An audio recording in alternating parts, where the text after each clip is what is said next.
I've been thinking about hunt this week for, over half a year, if not a year.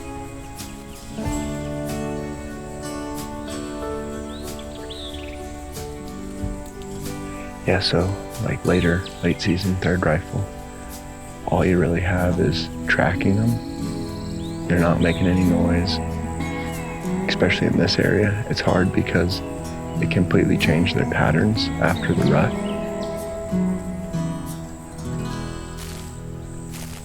I don't know, we're mainly just trying to cover ground today and see if this area is worth hunting around. Yeah, the sign in this area, especially without having any snow, it's just gonna be real light. Where the needles and duff have been picked up. And especially if they're running downhill, you can see that real well in this stuff. But if they're just moseying through here, it's kind of hard to pick up. Maybe they were feeding in there last night. They're coming into this timber. That's what we're hoping. But keep boogieing.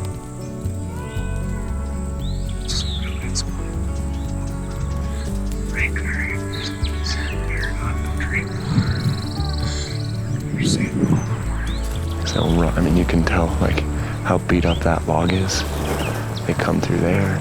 You can even still smell that muskiness. Like that's not fresh elk smell. That's not fresh, but it's elk and moose been in here.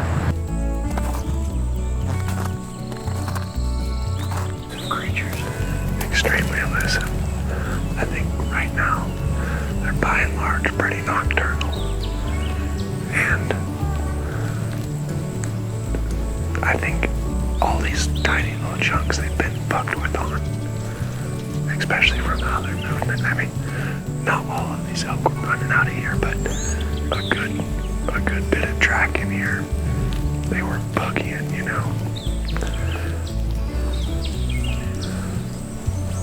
I think this would have been a great place to be on opening morning.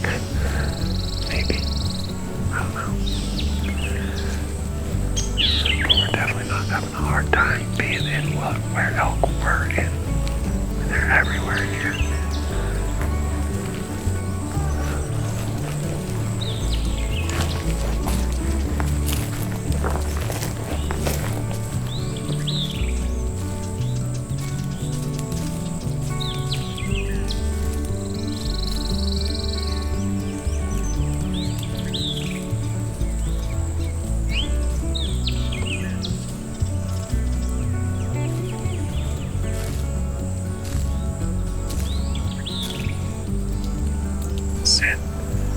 So yeah, just as you can smell cattle in a cow pasture, you can smell elk in the woods. They're big cattle. Let's take a shot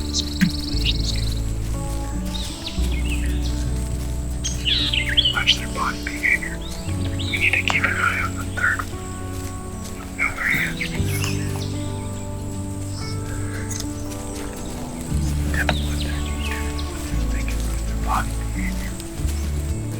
These moves are a good example of how the animal acts when it's not under pressure. Like, there's nothing here that really mess with those. So they just don't care. And there's so few moose tags in this area. There's like basically no hunting pressure.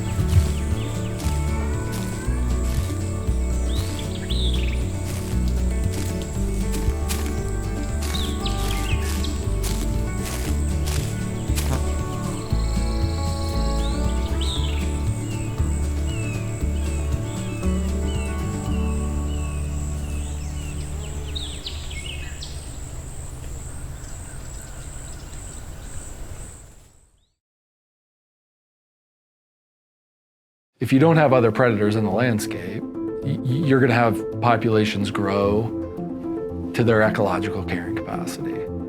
And the impact of that is that in a winter-limited system, and the Northwest Colorado is a prime example of that this last winter.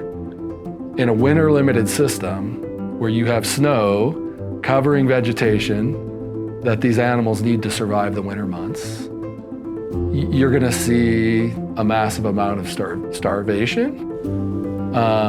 And that starvation essentially will kill, in the instance of last winter, roughly 30% of our elk essentially starved to death. You know, in a big realm, like, I think what it does as well is it makes you understand that you can't stockpile these animals on the landscape, right? You can't, like, you have to keep in mind that ultimately vegetation, Mother Nature, all those things are going to throw you curveballs that could impact an ultimate goal. Collect the right data and understand what production is and what harvest is okay. You can actually grow a population while harvesting elk. And I think what's really important in that discussion is, I think it's since the 1970s, we've harvested just under 2 million elk in the state of Colorado. But we've also grown a massive population of elk. And so if you have good data and you use wildlife science, you can not only grow a population of animals, but you can allow harvest. Largely, hunting is obviously what we have the greatest impact and control over. They play a vital role in managing populations such that they don't become overabundant and kind of exceed those ecological limits. But then they play obviously a role then in that regard into habitat protection, because they pay money into our habitat stamp program, where we can go out and actually protect lands for future development. So yeah, they play a pretty critical role.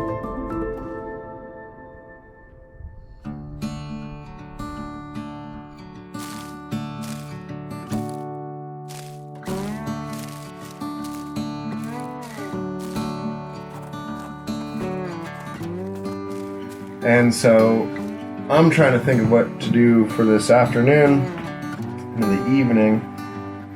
And because you can't just rely on like classic things like elk behavior and habitat and whatnot, it makes making a decision of where to go really hard. Okay, yourself? You come up with anything? Well, sure, Hank. I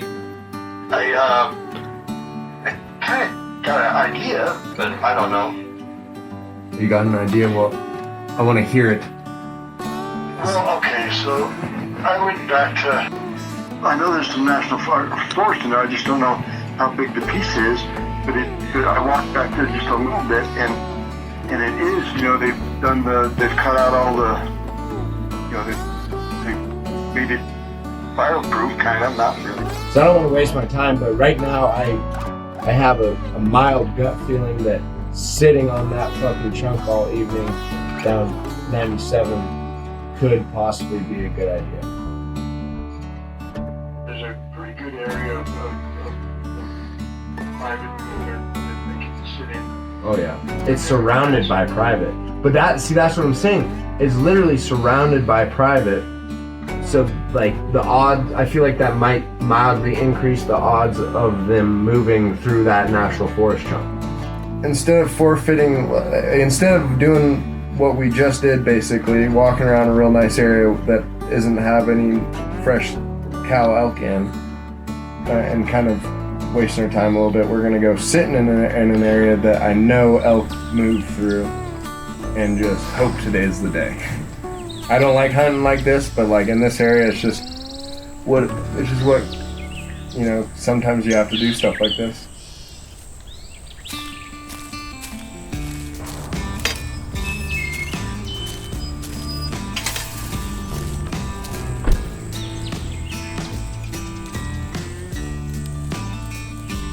I'm slowly starting to run out of ideas and things to do after all my plans keep getting crushed. All my hopes and dreams.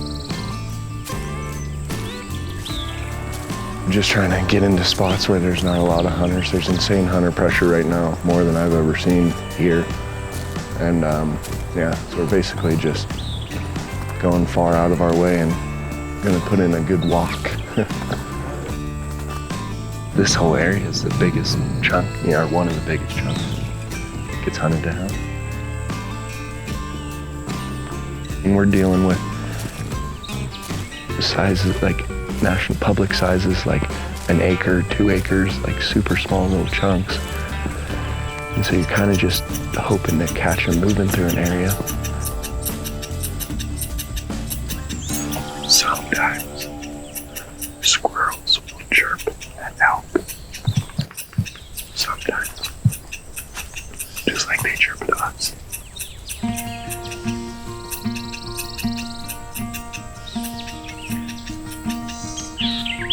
I mean, it's kind of a simple saying, but if you're at camp or if you're at your house, there damn sure ain't gonna be any elk at your house, and there ain't gonna be any elk at camp.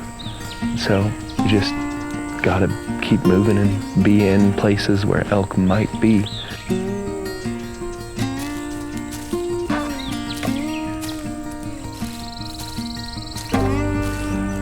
So it is, I gotta remind myself I just should be happy to be out in the woods, enjoying life. Got beautiful weather, got a nice little breeze today, and should be happy, but it's hard to be happy because we're starting to run out of time and I'm starting to run out of ideas.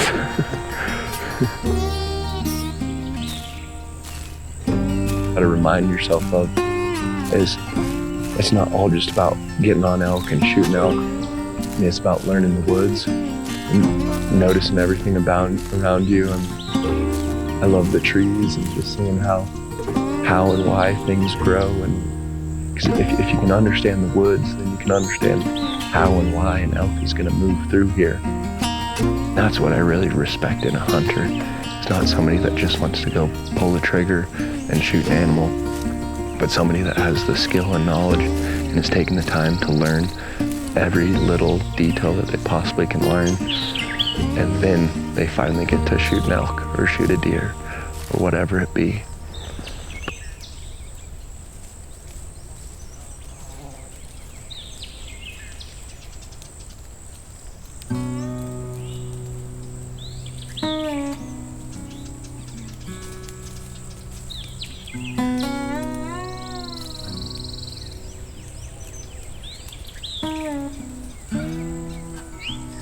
On the grind, doing what needs to be done. How incredible would it be if a bull walked out here? Well, if a bull walked out, I'd be pretty pissed. But if a cow walked out, I would be incredible.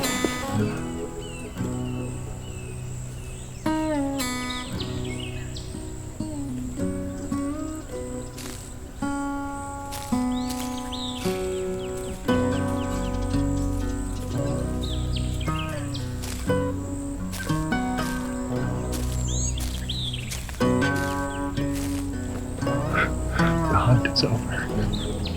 It's been another lovely elk season.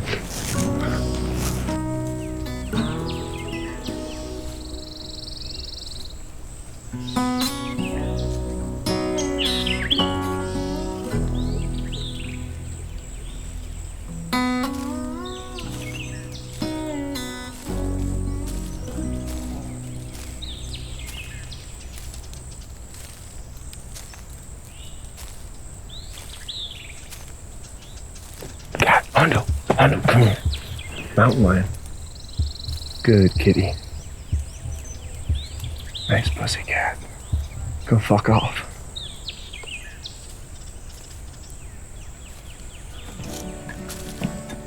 I haven't seen a cat in a while.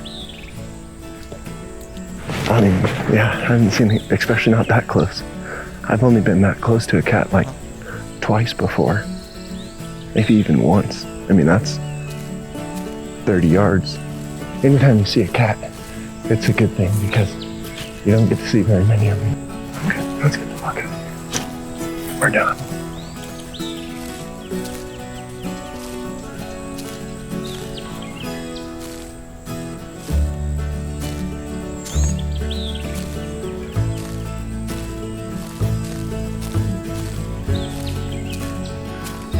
It's officially the end of rifle season, so we're done, but wrapped it up with a pretty good day. Seen a bunch of moose and just snuck up on a mountain lion. Pretty cool, so we'll take it. I'm kind of glad to be done, but sad because you gotta wait a whole another year before you get a chance to even elk hunt again, but it's good. I'm glad. Seeing that cat at the very end really put everything to rest.